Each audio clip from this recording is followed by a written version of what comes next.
O risco de câncer aumenta com a idade? É possível tratar o câncer no paciente idoso com segurança? Acompanhe nosso canal para mais conteúdos sobre oncogeriatria. Olá, eu sou Fernanda Moura, oncologista clínica do Sírio-Libanês de Brasília, e hoje eu estou aqui com essas grandes especialistas, doutora Andréa Shimada e doutora Teodora Carnax, especialistas do Sírio-Libanês de São Paulo, e a gente vai conversar um pouco sobre oncogeriatria, essa área que trata do câncer no idoso. Eu acho que tem muitas dúvidas, né, sobre esse tema, e hoje a gente está aqui um pouco para conversar sobre esse tema tão importante. Eu acho que a gente tem muita dúvida, tipo, da idade cronológica, o que é a idade cronológica, né? Qual é a idade do idoso. As pessoas têm envelhecido com muita qualidade, né? Então a gente tem pegado pacientes com 80, 90 anos muito bem. Eu queria que você falasse um pouquinho sobre isso, Theo. Então, a longevidade é uma realidade, né? Nunca a gente teve tantos idosos como a gente está tendo agora, e não só em países desenvolvidos, mas nos países em desenvolvimento. Então, o rápido envelhecimento populacional é uma realidade hoje no nosso país, né? Com pessoas acima de 80, 90 anos. Hoje os idosos atingem mais de 14% da população, né? E com isso a gente vai ter todo tipo de idosos, né? Idosos que envelhecem de maneira saudável, né? Que aí a gente fala o idoso funcional, que chega aos seus 80, 90 anos com uma ótima reserva, e idosos que não envelhecem tão bem e que são mais frágeis. Então, quando a gente fala idade cronológica, idade funcional, a gente está justamente falando sobre isso. Um paciente, eu posso ter de 80 anos que está mais saudável, mais fit do que um indivíduo de 60 anos que tem mais incapacitações. Sim. Eu acho que outro ponto que gera muita dúvida, Andréia, é sobre se realmente a idade aumenta o risco de câncer, e os exames de rastreio para essa população. Eu queria que você falasse um pouquinho sobre isso. Bom, como a Theo já disse, todos nós vamos envelhecer, a importância é envelhecer com qualidade. Então, quanto mais tempo nós vamos viver, maior o risco da gente desenvolver algum câncer, algum tipo de tumor ao longo da vida, né? Por isso não é raro os pacientes octogenários muitas vezes terem mais de um tipo de tumor, né? Então, sim, o envelhecimento acaba aumentando a chance de nós termos algum tipo de diagnóstico oncológico ao longo de nossas vidas. Em relação ao rastreamento, é fundamental entender que todas as pessoas, sejam homens ou sejam mulheres, elas precisam cuidar da sua saúde, nós precisamos cuidar da nossa saúde.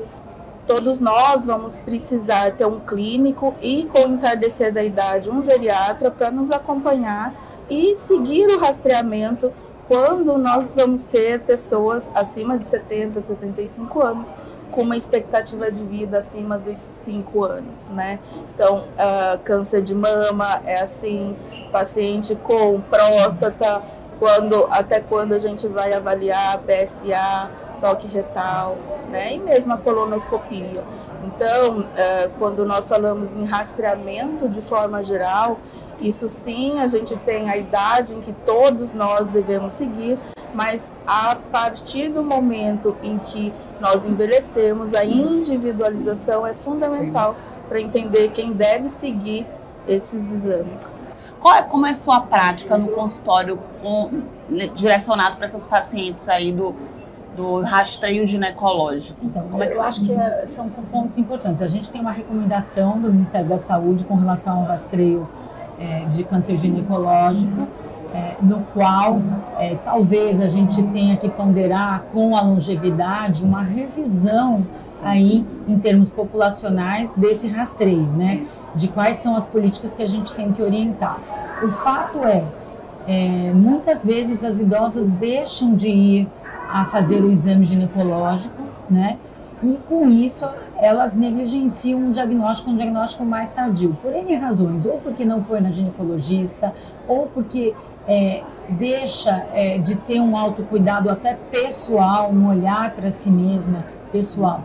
Eu queria só reforçar um fato que a Andrea trouxe, né? O envelhecimento é um dos maiores fatores de risco para a incidência do câncer. Quanto mais eu vivo, maior eu tenho, entendendo o câncer como uma doença que se manifesta pelas exposições que a gente tem ao longo da vida, maior eu tenho a chance de ter a expressão aí para que a gente venha desenvolver uma doença oncológica. Então, não é porque eu cheguei aos 70 anos ou porque mais jovem eu deixei de ter atividade sexual, parei aos 60, eu não tenho mais com o meu parceiro, que eu não tenho que continuar fazendo o meu autocuidado. Uma vez que hoje, com 70 anos, eu posso viver até os meus 90, 95. Então, com essa expectativa de vida longa, é muito importante que a gente consiga rever toda essa questão aí de rastreios, entendendo sempre a expectativa de vida, que foi bem o que a Andrea acabou de falar. Para cada tipo de câncer eu tenho que fazer um cálculo de expectativa de vida e individualizar paciente e o médico se eu vou seguir ou não com o rastreio. Tá, esse é um recado muito importante. Eu acho que outra dúvida que a gente sempre fica né, no consultório, paciente idoso, paciente de 85 anos, a gente trata diferente esse paciente, Andrea, que eu acho que a grande dúvida é, a gente sempre acha que esse paciente, por ter muitas comorbidades, que a gente vai tratá-lo menos, né? Então, eu queria que você falasse desse ponto específico. Eu acho que sempre é a dúvida do consultório, depois eu vou fazer outra pergunta para Theo, mas a gente sempre fica com medo, né, desses pacientes muito idosos, e a gente tem pego, né, acima de 80, acima de 90, paciente com câncer de mama. Nós temos que ponderar, né? Lembrar que só a idade cronológica não é o único fator, ele entra assim na soma de tudo que nós precisamos ver, né, para ponderar se nós vamos fazer ou não determinado tratamento para aquele idoso. Então, o que a gente precisa é entender e nos capacitar a cuidar do idoso com câncer. Então, entra a idade, mas entra funcionalidade, entra fragilidade, para que a gente não faça um subtratamento e deixe de fazer o cuidado adequado só porque aquele paciente é um idoso com câncer, né? A grande maioria dos estudos que a gente tem são numa população em que os pacientes são menos frágeis, né? Nós temos um número muito pequeno de idosos nos nossos estudos clínicos em oncologia, e isso faz com que a gente tenha realmente dificuldade e dúvida de qual vai ser aquele idoso que vai conseguir fazer o tratamento que é padrão naquele momento para nós na oncologia, né? Mas a grande maioria dos estudos, que ainda são pequenos, muitas vezes são análise de dados de um número, de uma subpopulação, né? E que a gente não tem essas ferramentas de avaliação do idoso, que a Theo vai falar, e que aí a gente pode subestimar a necessidade e a importância daquele tratamento. Então, nós estamos num mundo hoje entendendo que o envelhecimento da população ela está acontecendo e nós vamos ter mais idosos aí, nós vamos envelhecer. Sim. E nós vamos precisar entender como fazer esse tratamento de forma adequada, né? Então, a gente precisa ponderar, nem igual para todo mundo, usar o mesmo tratamento para todo mundo, mas a medicina de precisão é tratar o idoso com câncer de forma ajustada e personalizada, a depender do grau de fragilidade dele. Excelente. Theo, você que é uma pioneira, né, na oncogeriatria no Brasil, é muito bom, né, ter tido a formação com vocês, mas eu queria que você falasse na prática, assim, o impacto dessa avaliação do oncogeriatra, né, do geriatra com esse enfoque em oncologia, como isso pode mudar a prática, né, desse especialista. Eu acho que é importante que a gente tenha um olhar, assim como a gente tem hoje o câncer ele requer um conhecimento muito específico por ele ter vários tipos de câncer. Veja, a gente fala de um câncer de mama, a gente tem vários tipos histológicos, até para o câncer de mama, hormônio positivo, a gente vai ter grandes diferenças, né? Então, quando a gente entende que o idoso ele é extremamente heterogêneo, e aí a gente vai fazer uma avaliação, o que essa avaliação traz de maneira objetiva, né? É mais uma avaliação que não vai ter impacto? Não. Quando a gente faz a avaliação desse idoso, a gente consegue identificar fragilidades que não eram vistas. Igual a gente está falando da ponta do iceberg e aquilo lá que ninguém está vendo, né? Então, a gente vai identificar exemplos clássicos, né? O idoso que chega na consulta e está com a sua filha ou com o seu filho e todo mundo fala, ele não tem nenhum problema de memória, e você pergunta quantos remédios você toma, quais são eles, ele não consegue te ditar, né? Então você vai começar desde identificar alguns prejuízos da área da memória, cognição, que vão implicar diretamente no sucesso do tratamento e que não eram percebidos porque o idoso está lá na sua rotina do dia a dia, né? Sim. Até questões muito importantes nutricionais. Ele tem um índice de massa corpórea boa, né? É tão comum a gente falar assim, não tem nenhum risco, IMC até alta. O obeso sarcopênico, que está desnutrido, o idoso ele tem uma alimentação muitas vezes pobre, por perda do paladar, por comer mais carboidrato, baixa ingesta de proteína. Então a gente já tem aí um risco enorme nutricional, risco de queda que a gente identifica. Poxa, no meio do tratamento ele cai, fratura o colo do fêmur, parou o tratamento, né? Então assim, e um risco muito grande que a gente fala é o risco social, né? A despeito, assim, pode até ter recurso financeiro, mas quem que vai conseguir estar com o idoso?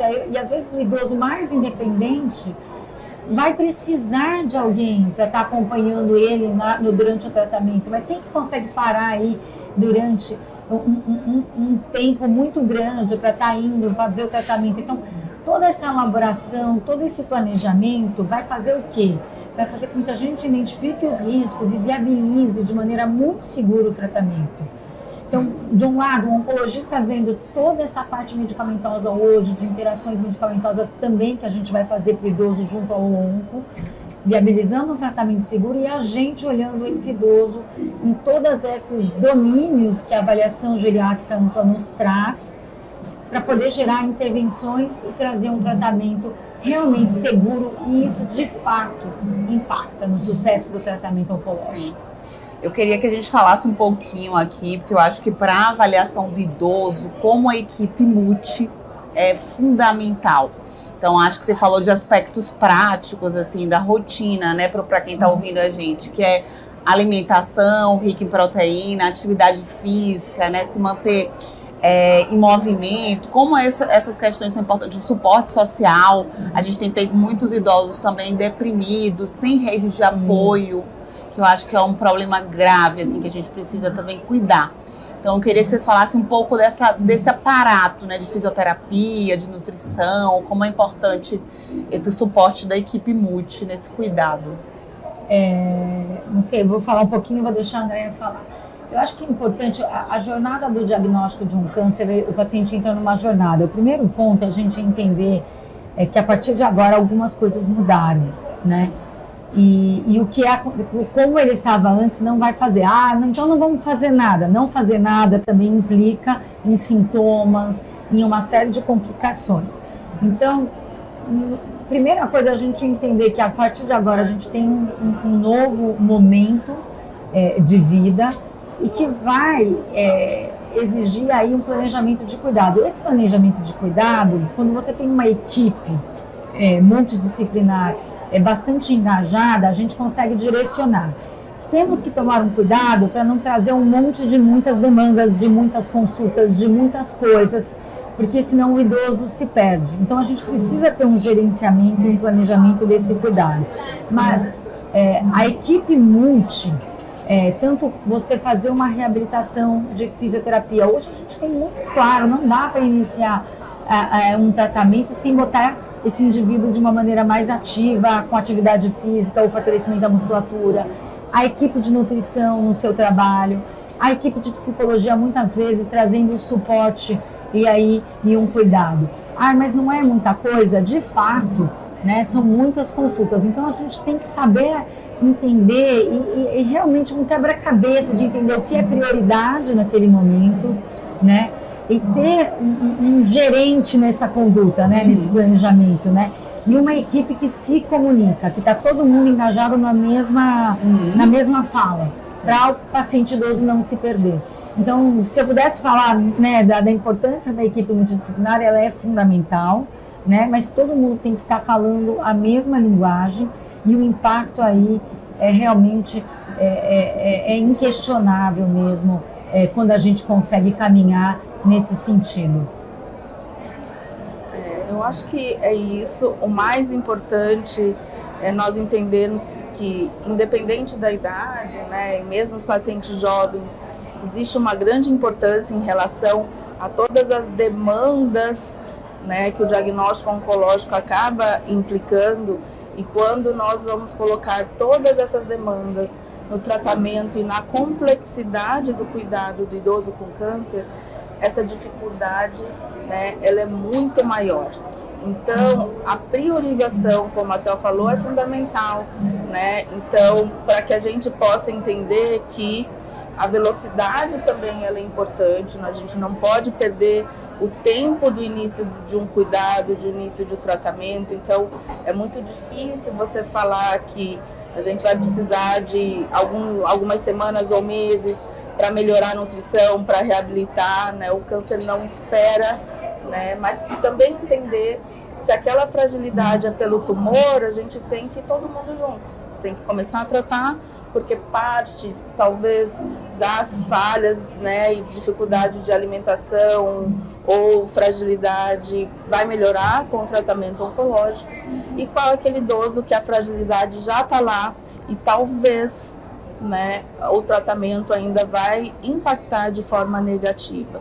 Então a equipe multi é fundamental para tudo isso. E talvez a questão de colocar o paciente no centro do cuidado, que nós na oncologia a gente fala o tempo todo, né? E com o idoso com câncer isso é mais imperativo ainda, vamos dizer assim.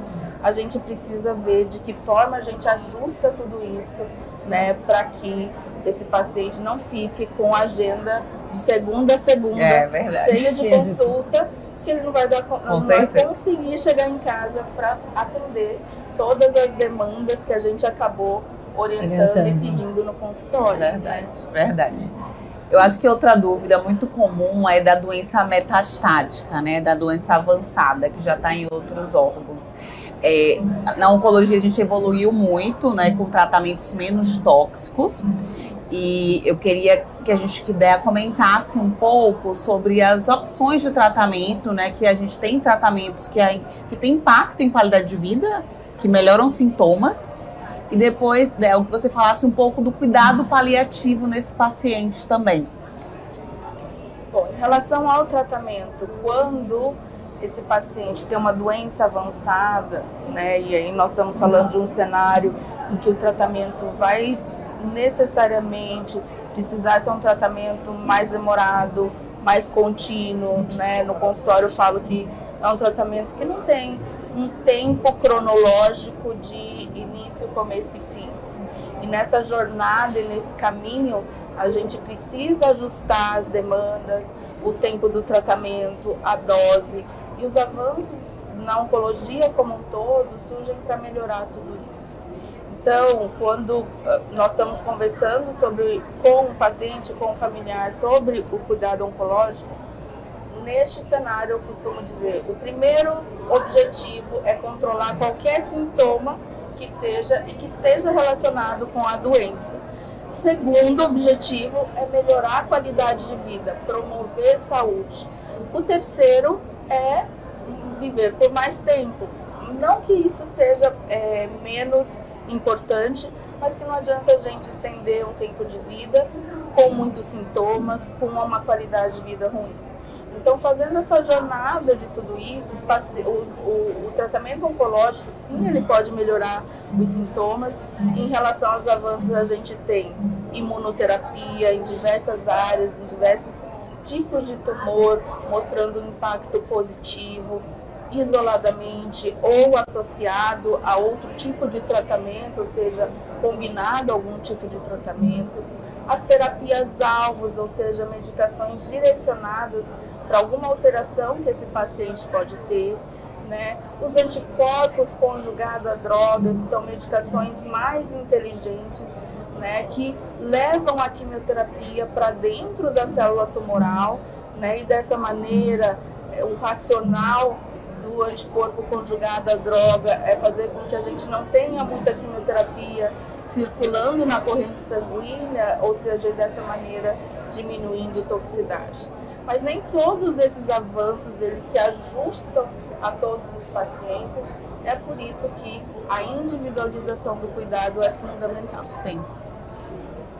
Eu gosto sempre de falar que, assim, eu acho que até já falei aqui, que assim, quando a gente faz um diagnóstico de câncer em qualquer pessoa, é um grande impacto, né? E o câncer ele é tão estigmatizado socialmente que é como se você estivesse se dando um atestado de óbito. E o primeiro conceito que eu acho que é muito importante que hoje a gente consiga ter claro é que nem todo câncer é igual, né? Então, o câncer é uma doença extremamente heterogênea, um câncer de pâncreas é diferente de mama, e como eu falei, mesmo os de mama são completamente distintos, né? Que é diferente de um câncer de pele. Mas o câncer, ele tem que ser entendido como uma doença crônica, porque hoje nós temos pacientes, inclusive metastáticos, que vivem 10, 15, até mais, né? Então, eu tenho pacientes idosas que vieram com diagnóstico de câncer de mama com metástase no sistema nervoso central e que estão há mais de 10 anos vivas, né? E com qualidade de vida. Veja, agora, o que é qualidade de vida? O que é importante para o paciente? Então, essa é a primeira grande questão, né? Então, a gente tentar entender o que é importante para esse paciente. Tem pacientes que vão tolerar muito bem e ter um poder de enfrentamento a esse tratamento oncológico de uma maneira realmente que a gente fica surpreendido, né? E tem pacientes que, para eles, é uma qualidade de vida muito ruim. Você conseguir identificar o que é o valor do paciente, alinhar expectativas, né, no plano do tratamento, já é um grande caminho, e ter um planejamento de cuidado. O idoso, diferente de um paciente mais jovem, vai ter, né, necessidades diferentes, vai ter expectativas diferentes, né, em todos os cenários, né? Então, a gente tem que saber trabalhar disso tudo. E aí, quando a gente vai falar em cuidados paliativos, veja, trabalhar com controle de sintomas, isso é uma prioridade de qualquer médico que assiste a um paciente. Então, qualquer oncologista quer estar dando ao seu paciente o melhor controle de sintomas e qualidade de vida. E os geriatras não é diferente. A gente, nesse momento que a gente decide, olha, você pode tratar, é porque a gente está entendendo que este tratamento vai prover ao paciente uma qualidade de vida, mesmo não trazendo um tratamento curativo. Então é muito importante que a gente tenha toda essa conversa. E ao longo, e aí assim, só para não me estender muito, né, mas assim, ao longo do tratamento, a história da doença e do paciente vai mudando. Sim. Então, tudo que é acertado no primeiro momento, no D0, pode ser reconversado depois de 1 ano, depois de 6 meses, daqui a 4 anos ou em 10 anos. E conforme esse paciente for evoluindo, a gente entendendo a capacidade dele de enfrentamento, tudo que vai acontecendo nessa trajetória, né, a gente vai mudando os nossos planos e alinhando cada dia e cada vez, em cada consulta, as expectativas de todo mundo, da família, do paciente e nossa também. É verdade. Né?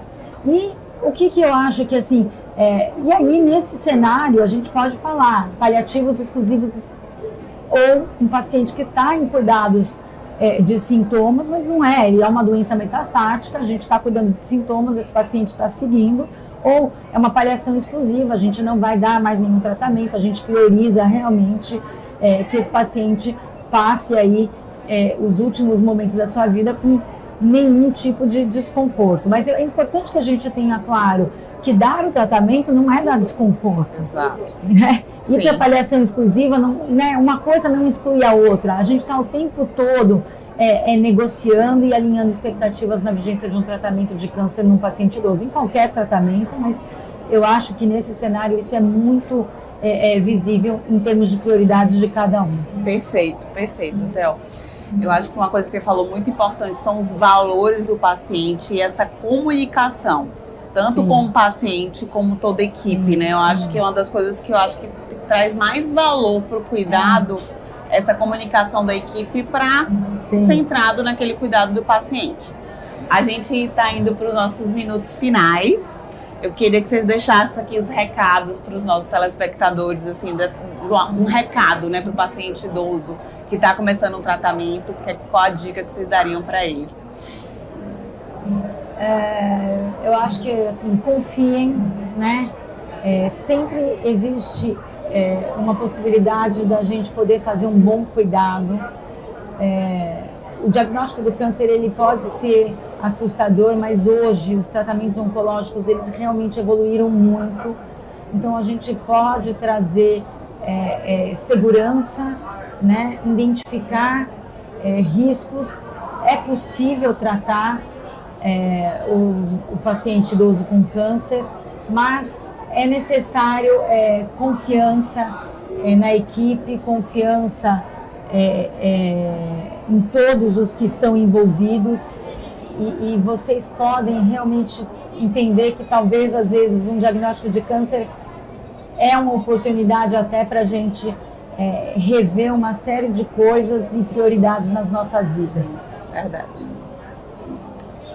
O que eu costumo falar para todos os pacientes no consultório, idosos, é que sim, o diagnóstico é bastante difícil. Que quanto mais nós entendemos sobre o que está acontecendo com nós mesmos, o poder da nossa tomada de decisão é melhor. Então, diante de um diagnóstico desse, pergunte, faça todas as perguntas ao seu oncologista, né? Não tenha medo de perguntar, tenha uma boa equipe para te cuidar, para que essa jornada seja o mais leve possível, porque o tratamento pode ajudar no controle de todos os sintomas, pode ajudar a melhorar a saúde a médio e longo prazo, né? E tudo aquilo que é definido em um momento, isso pode ser reajustado, redefinido ao longo de todo o tratamento. Muito bom. Queria agradecer a Andréia e a Teodora. A gente está aqui diretamente do Congresso da Sociedade Brasileira de Oncologia. Eu convido vocês a nos seguir para saber mais um pouco desse assunto. Muito obrigada.